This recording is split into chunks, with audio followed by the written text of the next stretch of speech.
Bonjour à tous et bienvenue sur Mosaïque. À la une aujourd'hui, la Toussaint arrive, mardi prochain sera férié, l'occasion pour certains de faire le pont en prenant congé le lundi. Mais avant d'être l'occasion d'un week-end plus long que d'habitude, cette fête religieuse catholique est à l'honneur de tous les saints. Elle est aussi l'occasion pour beaucoup de se recueillir sur les tombes des défunts, avec un jour d'avance sur le jour des morts, le 2 novembre. Et qui dit visite au cimetière dit fleurissement des tombes. Le business des fleurs de la Toussaint, on en parle tout à l'heure dans le JT. Regardez d'abord le sommaire de cette émission. Dominique, votre conseiller en revêtement de sol. Construction, aménagement, génie bois, une équipe de pros. Au programme aujourd'hui sur Mosaïque, lors de l'Assemblée générale de leur amicale, les maires de l'arrondissement ont été encouragés à avoir de l'ambition pour leur territoire. Fleurir une tombe, c'est de saison. Les fleurs de la Toussaint, c'est aussi tout un business.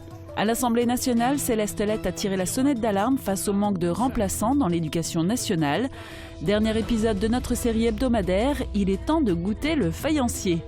Les membres de plate-bande préfèrent, eux, le bricolage et les loisirs. Le 17 novembre prochain, le boulanger-pâtissier Dominique Bussy lancera officiellement le faïencier, son nouveau dessert à la Mirabelle. L'événement aura lieu au jardin d'hiver du musée de la faïence. Pourvu que Dominique Bussy ne s'installe pas au musée des techniques faïencières, je dis ça parce qu'à l'occasion de la semaine du goût, il a voulu faire une animation dans une école qui ne s'y attendait pas. Voici le dernier épisode de la série de Mosaïque. De la cave au grenier, le savoir-faire Firsch Menuiserie à tous les étages.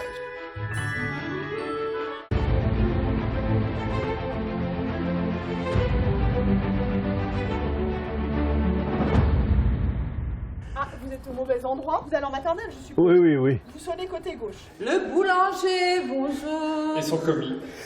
Et son commis, bon. Donc je suis suivi toute la semaine par Mosaïque. D'accord. Donc ils me suivent également ici. Et ça vous pose venez pas de problème. pour quelle classe? Je sais pas.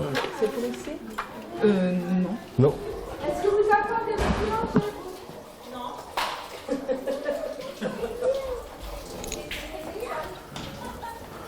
Bonjour. Est-ce que vous attendez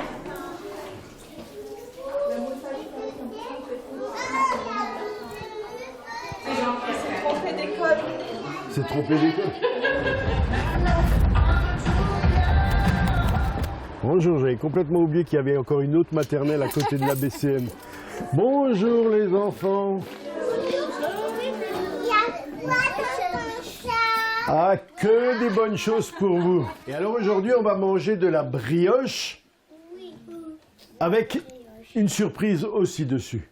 Vous avez préparé votre petite bouche? Oui, on a lavé les mains. Et vous avez lavé les mains. Mais c'est magnifique. La brioche, c'est comment? C'est sucré ou c'est salé? Sucré. Et le pain, c'est comment? Salé. Salé. Alors aujourd'hui, on va faire un mélange. Voilà, moi j'aime les pains labiales. Alors ceux qui en ont déjà reçu, ils vont commencer par sentir. Qui c'est qui peut me dire qu'est-ce qu'il y a sur la tartine? Vous avez déjà bien regardé? Non, pas de fromage dessus. Tu crois? Ah ouais?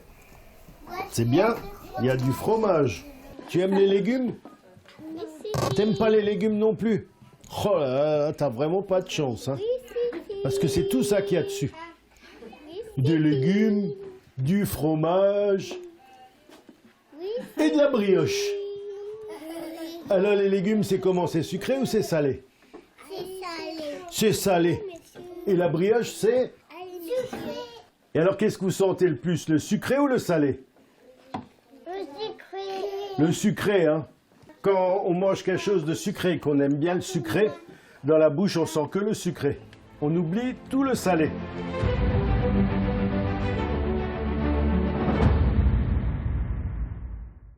Le 27 octobre 2012, Mosaïque avait réalisé un reportage sur l'Assemblée générale sarregueminoise de la Fédération du bâtiment et des travaux publics. Replay. Êtes-vous prêt pour la sortie de Windows Server 2016? Ayez une longueur d'avance avec ID Réseau. Comme chaque année, les entrepreneurs du BTP de l'arrondissement de Sarreguemines, membres de la fédération BTP 57, avaient rendez-vous à l'hôtel de la communauté d'agglomération Sarreguemines Confluence.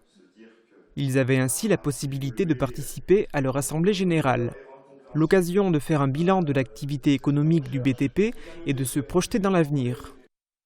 Cette année, l'Assemblée générale pour l'arrondissement de Sarreguemines aura lieu le 19 novembre à partir de 9 h, toujours au château de la communauté d'Aglo. On passe à la météo, Sandrine va tout vous dire pour demain. Près de 4% des accidents du quotidien ont pour origine le bricolage. Assurance accident de la vie, la sécurité par tous les temps. Bonjour tout le monde, il va falloir être encore un peu patient avant de retrouver de réelles éclaircies pour ce week-end. En attendant, on continue avec des grisailles le matin qui n'évoluent que très peu et des températures qui baissent encore avec de 2 à 5 degrés le matin et de 10 à 13 degrés au maximum. Demain, nous serons le vendredi 28 octobre et nous fêtons les Simons. Le soleil nous accompagnera de 8h14 à 18h16. Je vous souhaite à tous une très belle journée, à bientôt!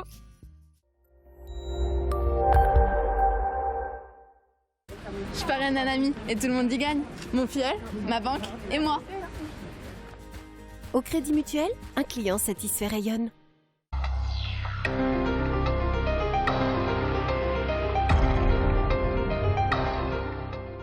Au niveau national, le nombre de chômeurs inscrits à Pôle emploi a connu sa plus forte baisse mensuelle depuis 1996, moins 66 300, effaçant la flambée d'août et faisant repasser l'indicateur sous la barre symbolique de 3,5 millions pour la première fois depuis janvier 2015.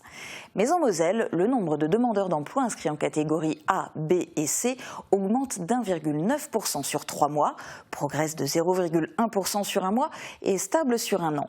Dans le Grand Est, ce nombre augmente d'1,2% sur 3 mois, baisse de 0,4% sur un mois et augmente de 0,5% sur un an.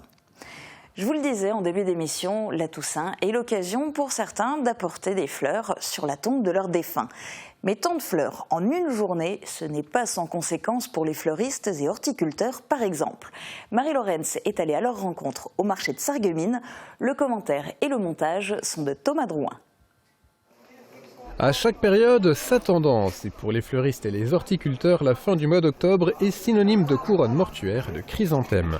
En effet, si ce n'est pas leur période d'activité la plus importante, cela reste le printemps, les semaines précédant la Toussaint sont tout de même parmi les plus chargées.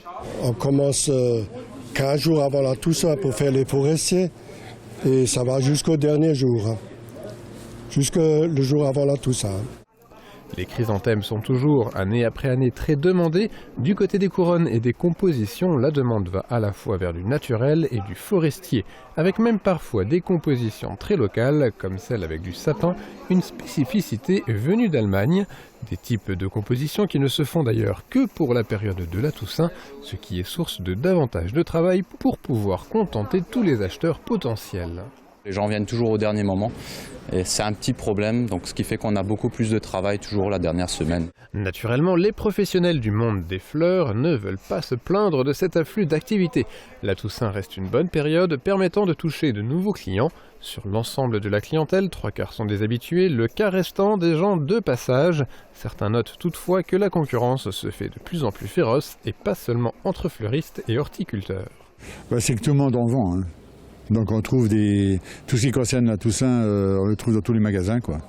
Les hyper et puis tous les autres, quoi. Au-delà de l'aspect commercial de la chose, le dépôt des fleurs sur les tombes est une manière d'honorer les défunts. Pour les familles, cela n'a pas de prix. Pour les vendeurs de produits à domicile, le salon du shopping et du bien-être de Großmüllersdorf était l'endroit où il fallait être. Cette manifestation leur permettait de se faire connaître du public. Les visiteurs pouvaient, eux, découvrir toute une gamme consacrée au bien-être.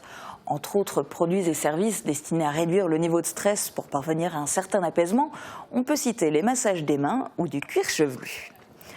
Autre événement filmé par notre reporter citoyen Bernard Lange, l'inauguration à Großmüllersdorf de la Maison du Pêcheur. Cette habitation ne ressemble plus du tout à l'ancienne salle de classe des années 70-80. Située à proximité de l'étang de la Douane, elle dispose entre autres de nouvelles fondations, du chauffage au sol ou encore d'une isolation aux normes. Ces travaux de rénovation échelonnés sur 3 ans ont demandé beaucoup de travail aux bénévoles. À noter que l'amicale des pêcheurs blittariens loue la maison à ceux qui le souhaitent. Parlons maintenant d'une autre amicale, celle des maires de l'arrondissement. Elle organise chaque automne un rendez-vous très prisé, l'Assemblée Générale, qui réunit une centaine d'élus. Cette année, ce raout se déroulait à Putelange-au-Lac. Guillaume Dumonteil y était. L'espace culturel de Putelange-au-Lac. Il s'agit d'une pièce multifonction qui fait notamment office de salle de cinéma où tous les 15 jours, un film récent est projeté. Les sièges y sont confortables et pour cause, l'an dernier, les travaux de réfection des tribunes ont été réalisés. Pour mener à bien ce chantier, la commune a pu compter sur des aides financières du département et du député de l'arrondissement via une aide parlementaire.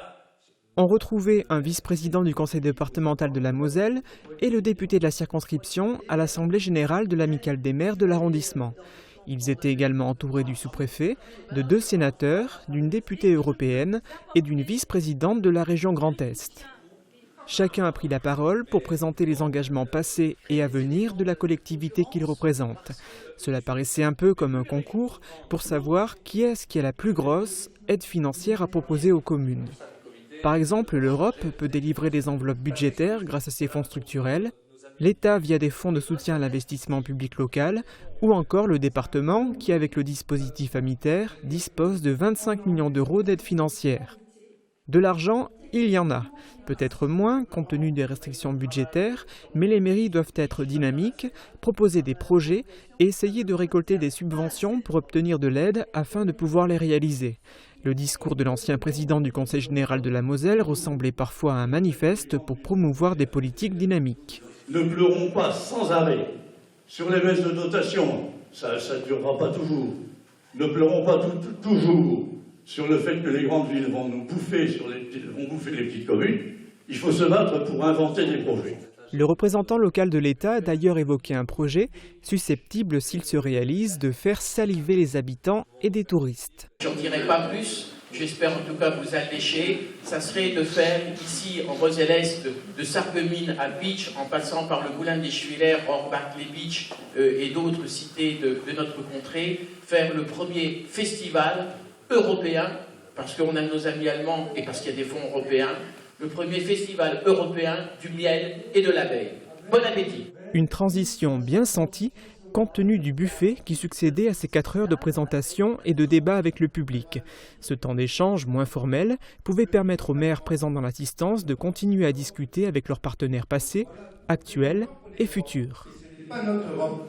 Et lorsque je vois... Vous avez l'habitude de voir sa signature sur de nombreux reportages. Vous l'avez sans doute déjà croisé avec la caméra de Mosaïque sur l'épaule. Guillaume Dumonteil est sur le plateau aujourd'hui. Bonjour Guillaume. Bonjour Julien. Alors cette assemblée générale de l'amicale des maires, tu y as assisté. Tu voulais nous en dire un petit peu plus. Concrètement, c'est quoi et ça sert à quoi ? Donc l'amicale des maires de l'arrondissement regroupe les maires qui sont actuellement en fonction dans leur commune, plus des maires honoraires. Et donc ils sont regroupés au sein d'une association et cette association, comme toute autre association, réalise chaque année une assemblée générale. Donc c'est l'occasion de faire le bilan financier de l'association et puis également de parler des événements qui ont marqué l'année. Alors moi il y a 2 événements qui m'ont marqué.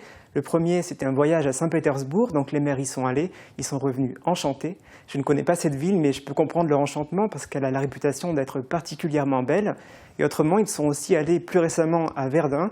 Et là, ils gardent de ce voyage un sentiment un peu plus mitigé parce qu'ils ont mal mangé, figure-toi.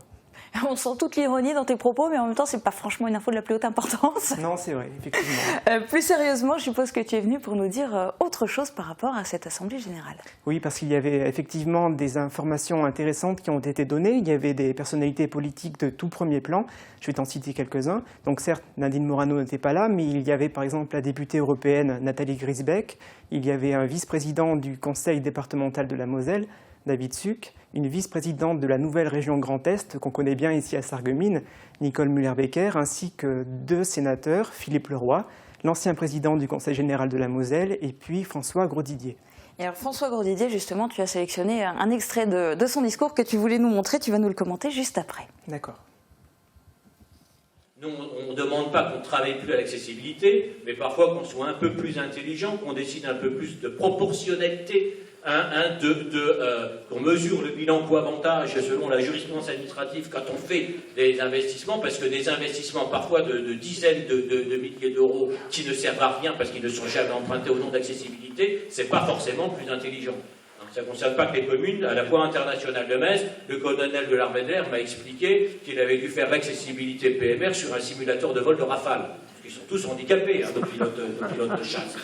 Bon, ben, c'était dans l'hypothèse qu'ils n'avaient jamais vu, où il y aurait eu un PMR dans le personnel de maintenance. 40 000 €, 50 000 € pour équiper PMR, le simulateur de vol. Pendant ce temps, nos soldats, ils ont des Peugeot P4 dans le Sahel qui tombent en panne par défaut de maintenance. Voilà. Alors Guillaume, quel est ton point de vue? Qu'est-ce qui t'a interpellé dans cette intervention? Le fait qu'il parle de vouloir réaliser des économies en ne permettant pas aux personnes à mobilité réduite d'accéder à certains services ou à certains postes, ça ne me paraît pas justifiable parce que c'est, entre guillemets, les considérer comme des citoyens de seconde zone. Et je n'oublie pas que dans notre devise républicaine, il y a le mot égalité et je pense que l'on peut réaliser des économies sur d'autres postes de dépenses. Donc là, l'exemple qu'il cite, lui, ça lui paraît entre guillemets du gâchis, mais finalement, ça permettrait peut-être justement d'avoir des techniciens de maintenance qui sont en fauteuil, quoi. Oui, effectivement. Ok, eh bien merci beaucoup d'être venu nous donner ton point de vue. On va te laisser retourner à tes nombreux tournages et montages. Et puis nous, eh bien, je vous propose maintenant de faire un bond à Paris, ou plutôt de visionner un extrait d'une vidéo de l'Assemblée nationale. Mardi, lors des questions au gouvernement, Céleste Lett, le député maire de Sarreguemines, a tiré la sonnette d'alarme concernant le manque de remplacement, de remplaçants dans l'éducation nationale. Et c'est Thierry Mandon, le secrétaire d'État chargé de l'enseignement supérieur et de la recherche, qui lui a répondu. Je vous propose de voir l'échange complet. Monsieur le Président, ma question s'adresse à Monsieur le Premier ministre, en l'absence de Madame la ministre de l'Éducation nationale, partie en vacances de la Toussaint.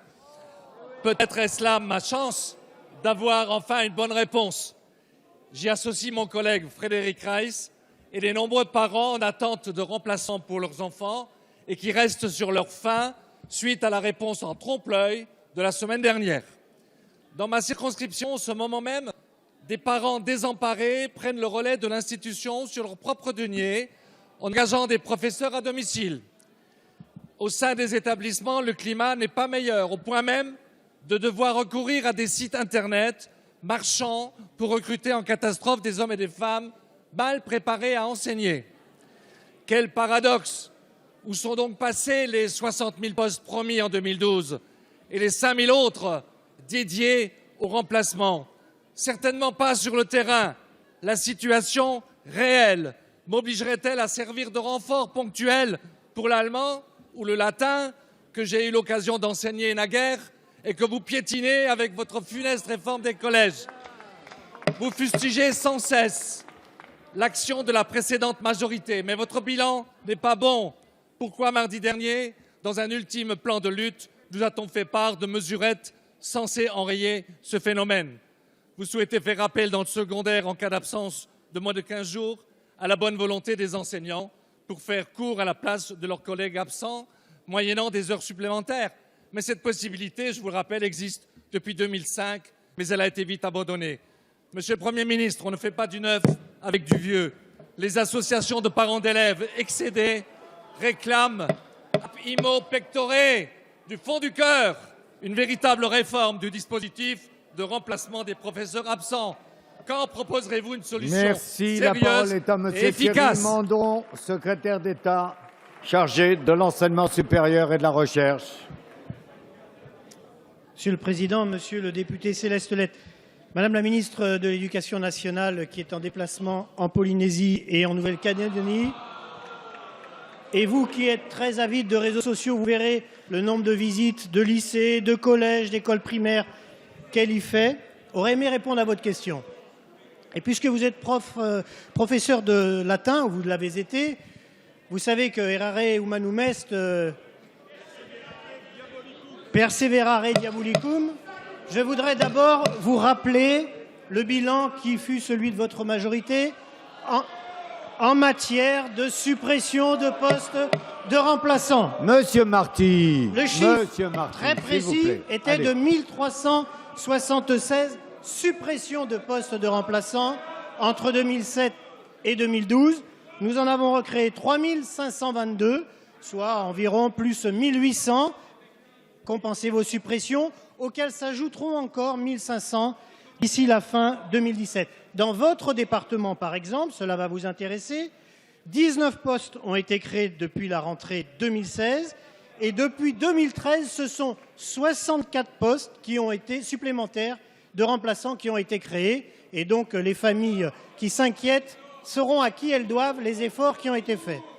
La ministre a par ailleurs annoncé un plan la semaine dernière, que vous avez encore à l'esprit, qui regroupe au niveau départemental tous les postes de remplaçants, qui organise mieux les absences de courte durée et qui enfin se livrera à quelques expérimentations dans certains départements, dont le vôtre, pour mieux informer les parents d'élèves. Bref, les choses sur des dossiers aussi graves doivent être prises pragmatiquement, sans esprit de polémique, avec des actes concrets. C'est ce qu'a annoncé la semaine dernière Madame la ministre de l'Éducation nationale. C'est la fin de l'actu pour aujourd'hui. Dans un instant, une discussion en plate. Et si vous ne maîtrisez pas de souci, c'est sous-titré. À tout de suite.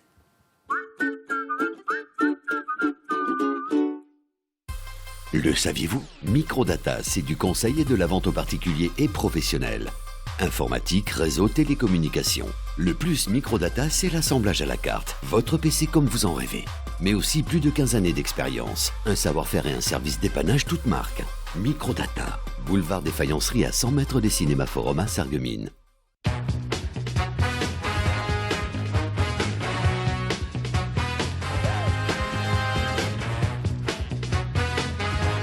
Vente, réparation, dépannage, lavage station-service. Les garages Schwind à Rohrbach et Sarreguemines.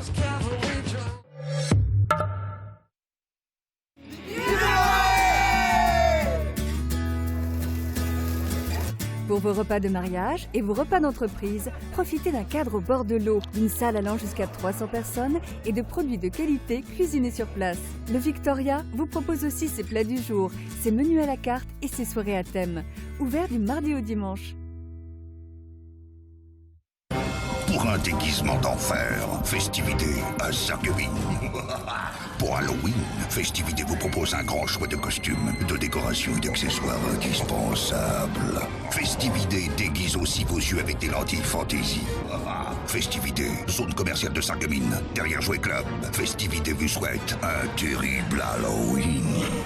Festivité, festivité, des idées toutes faites.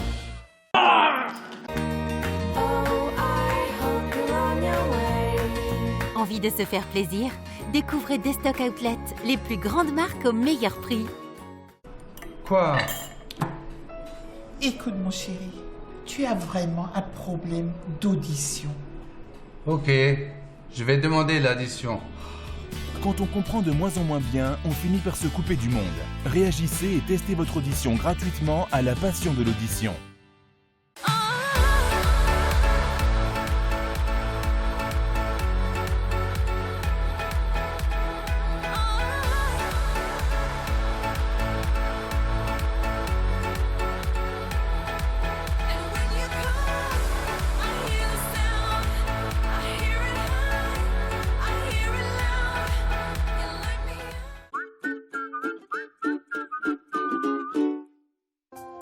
Transport, matériel médical, aide à domicile. AVS Santé, notre métier, vous accompagner. Nouvelle journée de championnat de CFA2 ce week-end. Le Sarreguemines FC s'en va affronter l'équipe B de l'AS Nancy-Lorraine. Rendez-vous dimanche à 15h en direct sur Mosaïque avec le soutien de DLSI, l'énergie de vos emplois et de vos footballeurs. Le bricolage, c'est de saison. L'occasion d'occuper les enfants quand on ne peut plus aller jouer dehors. Notre joyeuse plate-bande aussi bricole cette semaine et visiblement certains sont plus doués que d'autres. Le conseil, le choix, la pose, les meilleurs tarifs. Avec Agifermeture, vos portes et fenêtres ensoleillent votre maison.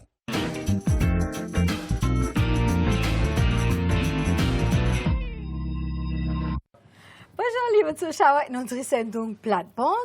Und jetzt mit dem Herbst und so machen wir Bricolage, Martin. Ja. Also du hast ja schon Bricolage gemacht. Ja, ja. Schon Bricolage gemacht und bin gefallen. Machst du auch Bricolage, Sebastian? Oh, Susanne, oh Bertrand, Martin. Also Bricolage und ich, das ist wie der Sport, weißt du. Wenn ich anfange zu bricoler, dann hast du Blut überall, dann sehe ich noch schlimmer aus, da bin ich der ganze Körper voll geplattert, weißt du. Aber jetzt mit Halloween, wo langsam kommt, ich kenne viele Kinder und Mama oder sogar Omas, wo jetzt mit den Enkeln so, weißt du, die Potieren da so ja, für da die und die Kerzerin machen. Der Bertrand, der bastelt gerne mit Holz, der macht da so, der macht so Hiesle. Und nur der Bertrand hat das geknuddelt. Ja, das ist so Hiesel, das heißt Bütai heißt das. Das ist japanisch, ja. Schau mal, da kann man so Kuckuck kann man da machen. Und in ein bisschen Geschichten, die können wir erzählen in der Mediathek, Martin. Das sieht jetzt genauso aus wie es Martin, wenn es morgens aufsteht. Das Strubel, Martin. Ich nehme das Ding mit und erzähle eine Geschichte da mit meinem Mund, gell? Ja. Aber Martin, du gehst ja lieber in den Garten, gell? Ja, ich knuddel ein bisschen im Garten, aber nicht nur ich, gell? Da war auch so älteres Pärl, die haben im Garten geknuddelt und so noch die Blumen gespritzt. Man konnte jetzt noch ein bisschen. Ich war einmal satt, es Leonie, oh weißt, Albert, es sind ja jetzt doch viele Männer, gell? Die holen jetzt Viagra. Kannst du auch mal probieren, gell? Sagt Albert, weißt du was, das nutzt gar nichts. Warum nutzt das nichts? Da gibt es ein altes Sprichwort, Leonie, gell? Wo sagt, wenn der Gießkanne, wenn der Blumen wellig ist, dann nutzt es gar nichts, von der Gießkanne zu fliegen. Ja. Also ein Loch ist im Eimer, Bertrand. Ja, wenn das Loch drin ist, dann kannst du nicht mehr gießen, das ist klar. Und wie machst du das im Garten? In der Garten habe ich schon mal versehen, das ist ganz speziell, alles in der Höhe. Und gerade im Herbst, da wird nichts mehr drin gemacht. Dann mache ich alles zu. Ich warte mit Mist und so weiter. Machst du Beton drauf? Nein, kein Beton, doch nicht. Aber dann kann, über Winter kann dann noch die Pilze und die Lombrik und die all, die haben noch ihre Arbeit. Die müssen halt alles wieder vermischen. Ich weiß nicht, ob man auch schon gefunden hätte, das auf Internet. Da ist alles drauf. Da habe ich ein Site gefunden, das heißt Pinterest. Und da hast du Bricolage, kannst Holz knuddeln, kannst Tissu, Kochen, Geschenke selbst machen. Und es ist jetzt auch fast das Site wieder pour la couronne de l'Avent, Adventskranz. Da kannst du auch so, hast Bilder, Etappe par Etappe. Und da kannst du das knuddeln Das selbst kannst du mal probieren, gell? Ja, schon noch mit den Zehnfingern, da geht es. Ich probiere mal. Aber Martin, Sport et Loisir ist auch und die, die nicht im Garten sind, die gehen Velo fahren. Ja, voilà. Da war auch einer, der hat dezidiert, er geht jetzt jeden Samstagmorgen Velo fahren. Dann sind die da ganze Truppe, die treffen sich um 7 Uhr morgens. Er geht da vorigen Samstag drauf los mit seinem Velo, aber es hat ja geredet, es hat furchtbar geredet, gell.